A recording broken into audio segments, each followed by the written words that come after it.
buenos días, ¿qué tal?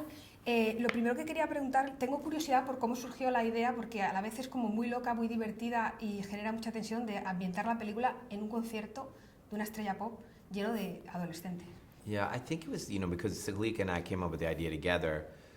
We were just I was trying to make her laugh and get excited about the idea, and so every time we would talk at the house, and then we were on vacation once, and I was on the beach in the mornings on vacation.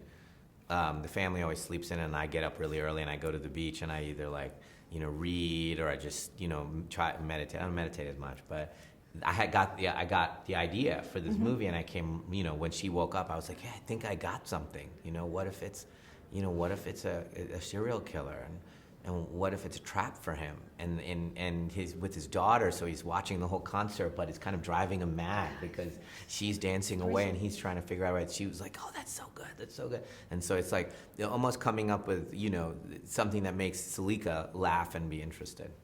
Hay un personaje en la película, no quiero dar muchos detalles para no hacer spoiler, pero que refleja muy bien el punto de vista de la fascinación por los asesinos en serie. Me gustaría saber a qué cree que responde él como cineasta y como guionista y director esa fascinación. It's there's two things that are real that are monsters: dinosaurs, serial killers. Those are real, and that's fascinating to us. Wow, there were real-life monsters that walk the earth? Wow, there's real-life monsters that work in this hotel? Yes, that's what's the stats would say. There must be in this hotel, let's say, I don't know, 700 people working here, right?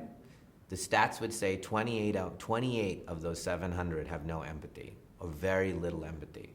That's terrifying. Yeah. That doesn't mean that 28 people Maybe in this... neighbor. Yes.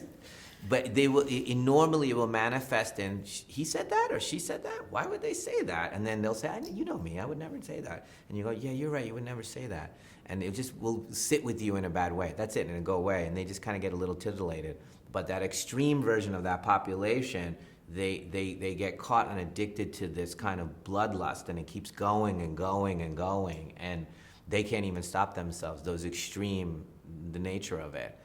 So we're really fascinated by these real-life monsters, as I am, Hay una parte de la película, sobre todo al principio, hasta un giro que no podemos desvelar, en el que el espectador, o por lo menos a mí me pasaba, no quería que le cogiesen a Cooper. Quería saber si eso es consciente o tengo que preocuparme por mi carácter. No one else feels that way. No? It's just you. Maybe I have to do the trap too. No, it's intended to put you in their shoes, and it's whatever it is about human nature. When I make when you empathize with somebody, you're like, I have to get out, I can't get out. You start rooting for them. Look, another way, try there, try that closet. You start rooting for them. The movie's structure is I make you with him, and then, so he's the antagonist and the protagonist, but I'm making you feel like he's the protagonist. And then I move it, and then you're watching him from someone else's point of view, and immediately the camera work switches to this other person, and now you're terrified of him. And so you have a memory of rooting for him, and so you're so confused, and then it switched back again. And so it was fun to kind of yo-yo you guys like that. Y para acabar, cuando estaba buscando información para la entrevista, me he dado cuenta que han pasado 25 años del Sexto Sentido. Me gustaría saber cómo recuerda él aquella locura de los Oscar y del éxito, y qué queda de aquel director en el director de ahora. He was just a kind of, I was going to say kind of like a Navy SEAL. Do you know what I mean by that? Like, trained to suffer. Yeah. And can function under suffering. And because I had, had been made 2 movies, and then so with that guy, the Navy SEAL, was like, this is my job. I'm gonna go make this movie. I got to get it out, and I'm gonna write another movie. I don't care what they say. I don't care what's happening. I got to keep driving forward. And all the explosion happened, and it was distracting in a way. But the Navy SEAL version of me just made the next movie, which was Unbreakable, as fast as I could, because I didn't trust anything or trust anybody. And emotions distract you, Cooper. And then I think the whispers of the Buddha, the temptations of the Buddha, public opinion, and all that stuff. It's like, you're great, and come join us. You're accepted. All of those things, like in the movie.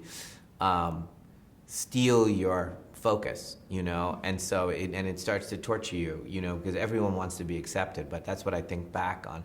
I can feel myself, that version of myself, which was, you're never gonna stop me, you know, that vibe. So like, I didn't know if anybody would buy the script, I didn't know if they would make it, but you aren't gonna stop me.